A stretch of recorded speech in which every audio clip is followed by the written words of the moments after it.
ओम सभी को सादर नमस्ते जी। आप सभी का स्वागत है हमारे वैदिक धर्म चैनल पर। और हम पढ़ रहे हैं शुद्ध वाल्मीकि रामायण, जिसके अंदर युद्ध कांड चल रहा है। युद्ध कांड के अंदर 23वां सर्ग हम पढ़ेंगे, जिसके अंदर हम पढ़ेंगे इंद्रजीत के द्वारा राम लक्ष्मण को सरबंध में बांधा जाता है। इस पूरी की पूरी घटना को समझने का प्रयास करेंगे कि वास्तव में सरबंध है क्या, और सरबंध और नागपाश किस प्रकार से लोगों ने दो तरीके से उसको बना रखा है कि भाई सरबंध और नागपाश, इनको समझने का प्रयास करेंगे। सरबंध क्या है, नागपाश क्या है, किस प्रकार से जो है उस इंद्रजीत के द्वारा नागपाश छोड़कर सरबंध आदि का जो यहाँ पर बताया गया है सरबंध छोड़ा जाता है, वो सरबंध है क्या, और जिसके कारण राम लक्ष्मण मूर्छित हो जाते हैं। इस पूरी की पूरी घटना को समझने का प्रयास करेंगे, समझेंगे। और पूर्व की कक्षा में हमने जैसे पढ़ा था कि भाई राम लक्ष्मण और पूरी की पूरी बानर सेना जो है लंकापुरी में प्रवेश कर जाती है और भयंकर घनघोर युद्ध होता है। और युद्ध होते होते जो है सायंकाल उपस्थित हो जाती है। सायंकाल के जब उपस्थित हो जाती है तो उसी समय कुछ क्षण के बाद में रात्रि उपस्थित होती है, यानी कि रात्रि का समय आ जाता है और युद्ध करते करते पूरा दिन व्यतीत हो जाता है। तो रात्रि का जब समय आता है तो यहाँ पर जो अंगद है, बाली का पुत्र, अंगद के द्वारा जो इंद्रजीत है, इंद्रजीत का सारथी और उसके जो रथ है उसको तोड़ दिया जाता है, छिन्न भिन्न किया जाता है। तो उस वहाँ पर जो है इंद्रजीत के द्वारा जब इंद्रजीत को जब पराजित कर दिया जाता है अंगद के द्वारा, तो राम लक्ष्मण आदि ये सभी के सभी जो वानर सेना है ये प्रसन्नचित्त होती है कि भाई सारे के सारे जो वानर सेना वो प्रसन्नचित्त होकर जो है अपने कि भाई अपनी विजय ही संभव है, अपनी विजय होगी। तो यहाँ पर जो है इंद्रजीत अपना अपमान समझता है कि भाई मेरी तो बेइज्जती हो गई और मुझे पराजित मान लिया गया कि मैं पराजित हो गया हूँ। तो इसी का फ़ायदा उठाते हुए जब रात्रि उपस्थित हो जाती है तो इंद्रजीत जो है वहीं पर युद्ध में अदृश्य हो जाता है, यानी छुप जाता है कहीं, और छुपकर जो है वो पूरी की पूरी योजना बनाता है। किस प्रकार से जो है वो विवरण यहाँ पर पढ़ने को मिलेगा, किस प्रकार से जो है श्री राम के द्वारा कुछ राक्षसों का वध किया जाता है और युद्ध करते करते जो है छल पूर्वक इंद्रजीत के द्वारा उन पर जो सरबंध है वो छोड़ा जाता है। वो किस प्रकार से यहाँ पर देखने को मिलेगा, इस पूरी की पूरी घटना को ध्यानपूर्वक पढ़ेंगे, समझेंगे, प्रयास करेंगे समझने का कि सरबंध है क्या और किस प्रकार से जो है उस सरबंध में राम लक्ष्मण को बांधा जाता है, कैसे किस प्रकार से जो है इंद्रजीत के द्वारा छल किया जाता है युद्ध के अंदर। तो अपनी कक्षा को प्रारंभ करते हैं। तो होता क्या है कि उन सभी बानरों में जब युद्ध हो रहा था, युद्ध होते होते रात्रि का समय उपस्थित हो जाता है और युद्ध चलते चलते सूर्यास्त हो गया, प्राण घात्री रात्रि उपस्थित हो गई। तब एक दूसरे का साथ बैर बांधे हुए और अपनी विजय चाहते हुए भयानक बानर राक्षसों का निशा युद्ध होना प्रारंभ हो गया। निशा युद्ध यानी रात्रि युद्ध प्रारंभ हो जाता है और एक दूसरे के विजय चाहते हुए वे तब राक्षस उन महाकाली रात्रि में खुशी मनाते हुए राम के ऊपर बाण वर्षा से पिल पड़े। उस समय जब वे क्रोध में भरकर गरजते हुए राम पर दौड़े तो ऐसा घोर शब्द हुआ जैसे कि ज्वार भाटे के समय बड़े समुद्र का हुआ करता है। तब राम ने उन राक्षसों में से दुर्जय, तो यहाँ पर 6 राक्षसों का जो है बाणों से बींधा जाता है श्री राम के द्वारा, उन पर बाणों की बरसात की जाती है। तो उनमें कौन कौन है? उनमें है दुर्जय, यक्षशत्रु, महापार्श्व, महोदर, महाकाय, वज्रदंष्ट और सुख और सारण, ये 6 राक्षसों को अग्नि ज्वाला के समान तीर जो श्री राम ने छोड़े उनसे बींध दिया जाता है, उन 6 के 6 राक्षसों को। श्री राम के द्वारा जब उनके शरीरों को भेदना शुरू किया जाता है तो वो राक्षस जो है अपनी जान बचाकर जो है वहाँ से भागना प्रारंभ कर देते हैं। तो यहाँ पर जो और राक्षस वहाँ पर श्री राम के सामने डटकर मुकाबला कर रहे थे, अपना युद्ध कर रहे थे, उनका प्राणांत होता है। और अब अंगद के द्वारा जो है इंद्रजीत का सारथी और इंद्रजीत का रथ है उसको तोड़ दिया जाता है, उसको क्षतिग्रस्त कर दिया जाता है। इसी से जो है इंद्रजीत परेशान होकर शत्रु इंद्रजीत परास्त हुआ देखकर सुग्रीव तथा विभीषण सहित वानर बहुत खुश हुए और बहुत अच्छा हुआ ऐसा हर्षनाद करने लगे। तो सारे के सारे विभीषण आदि जो वानर सेना है, सुग्रीव आदि, ये सभी के सभी लोग जो हैं अंगद का उत्साहवर्धन करते हुए, अंगद को प्रसन्नचित करते हुए, और इंद्रजीत की पराजय हो गई, इंद्रजीत के पराजय हो गई, इस प्रकार से हर्षनाद कर ही रहे थे। तब इसी हर्षनाद के कारण इंद्रजीत को महाभयंकर क्रोध हो गया। तो इंद्रजीत परेशान हो गया, इंद्रजीत को क्रोध आया कि भैया मुझे हारा हुआ समझ रहे, मैं हार गया, मेरी पराजय के जो है जयकारे लग रहे कि इंद्रजीत पराजित हो गया। तो इसी को देखते हुए इंद्रजीत क्या करता है कि युद्ध में भीमकर्मा महाबली पुत्र अंगद ने मुझे जीत लिया है। तुरंत छिपे हुए रण कर्कश पापी इंद्रजीत ने अपने छल कपट से विद्युत समान तीखे बाण छोड़ने शुरू किए। उस सर्प समान भयानक बाणों से क्रोध में भरकर उसने राम लक्ष्मण दोनों राघवों को युद्ध में बींध दिया। तो उसने जो है रात्रि का समय तो था ही, और इंद्रजीत के द्वारा बाणों की वर्षा करनी शुरू कर देता है। इसी को देखते हुए वो बाणों से जो है पूरा इधर उधर बाण चारों में चलाना जो है इंद्रजीत शुरू कर देता है। तो ऐसे ही बाणों के जब बरसात होते होते भाई साहब वो राम लक्ष्मण उसकी चपेट में आ जाते हैं बाणों के, और दोनों के दोनों को सरबंद के बाणों से जो है भेद देता है। पूरे के पूरे शरीर को जो है मर्म भेदन जो है वो कर देता है इंद्रजीत। उसने चालाकी से वहां अपने को छिपाए रखा। उसने राम लक्ष्मण को युद्ध में कर्तव्य विमूढ़ कर दिया। कर्तव्य विमूढ़ कर कर जो है उनको पता ही नहीं चलेगा क्या हो रहा है क्या नहीं हो रहा, कहाँ से बाण आ रहे हैं, क्या हो रहा है, क्या करें, तो उनको कुछ पता ही नहीं चला युद्ध में क्या हो रहा है। विमूढ़ कर दिया। ऐसी स्थिति में उस कूट योधी निशाचर ने सब शत्रु सैनिकों से छुपे राम लक्ष्मण भाइयों को सरबंद में बांध लिया। एवं मर्मस्थलों को जानकर वे इंद्रजीत ने राम लक्ष्मण के मर्मस्थलों में तीखे बाण मारकर वह विजय गर्जना के संग्राम स्थली में सरबंद से बंधे हुए दोनों को कुछ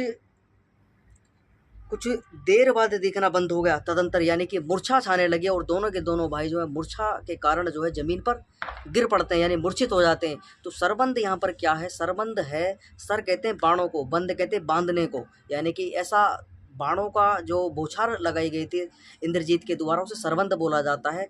और वो बाण किसके थे, वो बाण जो थे उन पर सर्प का विष लगा हुआ था उन बाणों पर, तो इसलिए उनको कहीं कहीं नागपाश भी बोला जाता है, कहीं कहीं उनको सरबंद बोला जाता है। तो सरबंद तो बोलते हैं बाणों से जो व्यक्ति को बांध दिया जाता है, उसको चारों मई से बींध दिया जाता है, तो उसको सरबंद बोला जाता है। तो इसी प्रकार से इंद्रजीत के द्वारा राम लक्ष्मण को सरबंद आदि से बींध दिया जाता है, जो बाण थे उनसे बींध दिया जाता है चारों तरफ से। और उन बाण की क्या लगा हुआ था उन बाणों पर, वे बाण जो हैं इस तरीके से उसने सिद्ध किए हुए थे विष में, इंद्रजीत ने जो सर्प का विष होता है उसमें उनको डुबोकर उन पर जो है सर्प का विष लगा हुआ था। और जो जहाँ भी जिस व्यक्ति को लग रही थी वो वानर सेना में औरों को भी लगे हुए थे, तो वो भी लग कर जो है वो सभी के सभी जो है वो मूर्छित हो गए। और यहाँ पर राम लक्ष्मण भी जो है मूर्छित अवस्था में हो जाते हैं। तो यहाँ को इस स्थिति को देख कर जो है सभी लोग भयभीत हो जाते हैं कि भैया राम लक्ष्मण मारे गए, राम लक्ष्मण की मृत्यु हो गई। लेकिन वो बहुत देर बाद में जो है सारी की सारी वानर सेना विलाप करती है, राम लक्ष्मण के पास में पहुंचती है, और विभीषण, सुग्रीव, हनुमान आदि, जामवंत आदि सभी के सभी लोग जो है वहाँ उपस्थित होते हैं, विलाप करने लगते हैं कि भैया अब क्या होगा, ये हो सकता है मृत्यु हो चुकी है। लेकिन उनको धैर्य बांधते हुए विभीषण के द्वारा बताया जाता है कि भैया मरे नहीं है, ये मरे नहीं है, इनको मूर्छा छाई हुई है, यानी कि मूर्छित हो गए। सर्प का जो विष था वो इनके शरीर में पहुंच चुका, जिसके कारण इनको मूर्छा हो चुके हैं, लेकिन प्राण नहीं त्यागे, तो हमें अपना धैर्य नहीं खोना है। तो विभीषण के द्वारा वहाँ पर वानर सेना को जो है सद्भावना दी जाती है, उनका हौसला बांधा जाता है कि भैया घबराने की बात नहीं है इससे। अब हमें ये अब जो हमारे सामने उपस्थिति ये देखने को मिल रही है कि भैया जो इंद्रजीत ने ये कृत्य कर दिया है, अब हमने इनको ठीक प्रकार से जो है इनका उपचार आदि किस प्रकार से किया जावे, इस भयानक स्थिति से निकला किस प्रकार से जावे। तो सभी के सभी भयभीत हो जाते हैं। और यहाँ पर हमें ये भी देखने को मिल रहा है कि भाई सरबंद जो है कोई नाग आदि नहीं था, विभीषण उसके इंद्रजीत के द्वारा कोई नाग आदि नहीं छोड़े गए थे, उन पर सर्प का विष लगा हुआ था उन बाणों पर जो राम लक्ष्मण के ऊपर छोड़े जाते हैं, उनसे मूर्छा छा जाती है और मूर्छित होकर जो है दोनों भाई भूमि पर गिर जाते हैं। तो इसी को देखते हुए सारी की सारी वानर सेना जो है एकत्रित होकर श्री राम के पास में पहुँचती है, राम लक्ष्मण को देखते हुए क्या हो गया है। तो ऐसे ही जब सब लोग विलाप कर रहे होते हैं, सुग्रीव तो भाई साहब जो है अपने प्राण त्यागने का निश्चय कर जाता है कि भैया मैं मर जाऊंगा, मैं तो अपने प्राण त्याग दूंगा, मेरा जीना दुश्वार है, मैं अब जीकर क्या करूंगा जब मेरे ये दोनों मेरे जो स्वामी थे यही मारे गए। तो इस तरीके से उसको समझाया जाता है सुग्रीव को, पूरी की पूरी वानर सेना को विभीषण के द्वारा सत्वावना दी जाती है कि भैया देखो।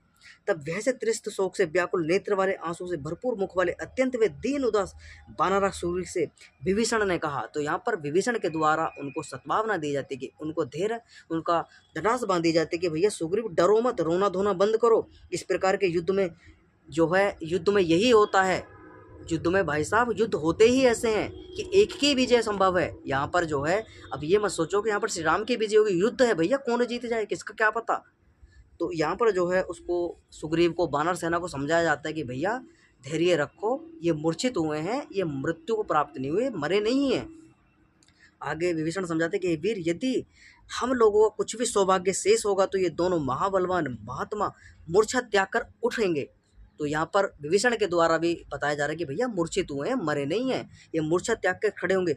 हे वानरराज, ये समय कायरता दिखाने का नहीं है, अतः तुम सब कार्यों को नष्ट करने वाले कायरता को त्याग दो। तो सुग्रीव को समझाया जाता है कि भैया कायरता का समय नहीं है, कायरता मत दिखाओ, या रोना चिकाड़ना आदि मत ना करो, विलाप मत ना करो। यहाँ पर योजना बनाओ, नीति बनाओ कि इस महाघनघोर दुख से निकला किस प्रकार से जाए। अब छल तो हमारे साथ में हो ही गया है भाई, जो हम हमारे को जो है दिशा निर्देशन करने वाला हमारा स्वामी था, वही भाई साहब मूर्छित होकर भूमि पर पड़ा है।